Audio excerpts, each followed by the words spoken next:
What's up? Welcome back. Today we're in chapter 23 of Proverbs, and the title of that text is As a Man Thinks in His Heart, starting in verse 1. When thou sittest to eat with a ruler, consider diligently what is before thee, and put a knife to thy throat, if thou be a man given to appetite. Be not desirous of his dainties, for they are deceitful meat. Verse 1 through 3.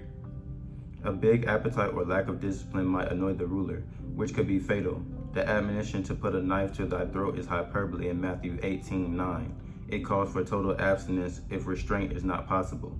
Dainties is the same as the savory food that caused trouble among Jacob, Isaac, and Esau in Genesis 27:4. Labor not to be rich, cease from thy own wisdom. Wilt thou set thy eyes upon that which is not? For riches certainly make themselves wings, they fly away as an eagle toward heaven. Eat thou not the bread of him that has an evil eye, neither desire thou his dainty meats. For as he thinketh in his heart, so is he. He eat and drink, saith he to thee, but his heart is not with thee. The morsel which thou hast eaten shalt thou vomit up, and lose thy sweet words. Verse 6 through 8. A host in ancient times was obligated to offer food and drink to any person who visited, but it could be done insincerely. The guest of an insincere host gains nothing. The food is lost and compliments go to waste. Speak not in the ears of a fool, for he will despise the wisdom of thy words. Remove not the old landmark, and enter not into the fields of the fatherless. For their Redeemer is mighty, he shall plead their cause with thee. Apply thine heart unto instruction, and thine ears to the words of knowledge. Verse 10 through 11. Private property was marked off by pillars or cairns and was intended to be kept within a family forever in Leviticus 25:23 through 28. Moving a marker amounted to stealing land. Withhold not correction from the child, for if thou beatest him with the rod, he shall not die. Thou shalt beat him with the rod, and shalt deliver his soul from hell. Verse 13 through 14. Corporal punishment properly applied will actually save a youth from death. He will, as a rule, escape physical death by avoiding dangerous situations and escape spiritual death, symbolized by hell, by learning to fear God. My son, if thine heart be wise, my heart shall rejoice, even mine. Yea, my reins shall rejoice when thy lips speak right things. Verse 15 through 16. Reins is literally kidneys. It was seen as the seat of the strongest emotions in Psalms 73:21. Let not thine heart envy sinners, but be thou in the fear of the Lord all the day long. For surely there is an end, and thy expectation shall not be cut off. Verse 17 through 18.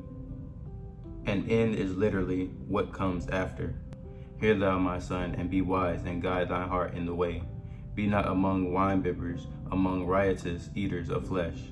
For the drunkard and the glutton shall come to poverty, and drowsiness shall clothe a man with rags. Verse 19 through 21. To hear is a prerequisite to be wise and have a disciplined heart follow. To associate with the drunkard and the glutton is to run the risk of becoming like them and sharing their fate in Joshua 23:7, or of applying approval in 1 Corinthians 5:11.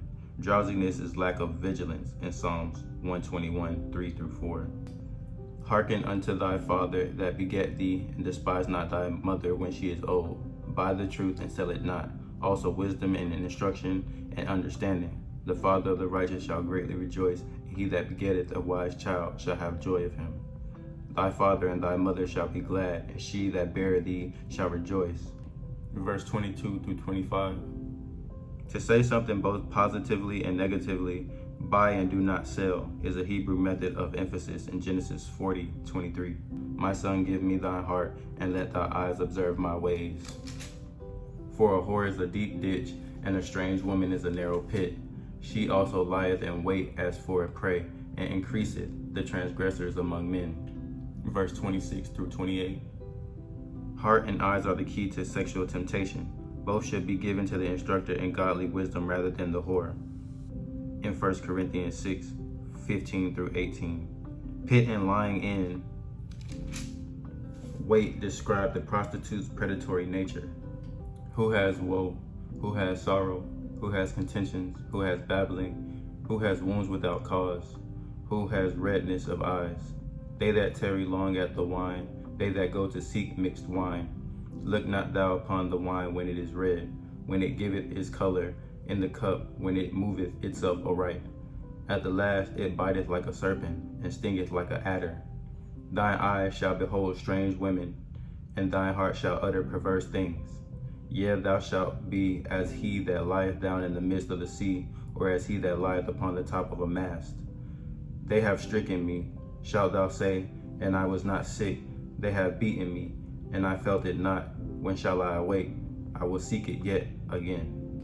Verse 29 through 35. Woe and sorrow are exclamations of hopelessness and despair in Isaiah 6:5. The Hebrew behind redness of eyes is unclear. It may mean bloodshot or blurry in Genesis 49:12. Wine could be mixed with spices or could be called mixed beer in Isaiah 5:22. To go to seek is to investigate wine by sampling. We are called to flee tempting things in 1 Corinthians 6:18. Not look at them, giveth his color is literally gives its eye, that is, to show luster. At the last, like the forbidden woman, wine destroys people. Perverse or forward things are the rambling of alcoholic who is physically and mentally out of touch.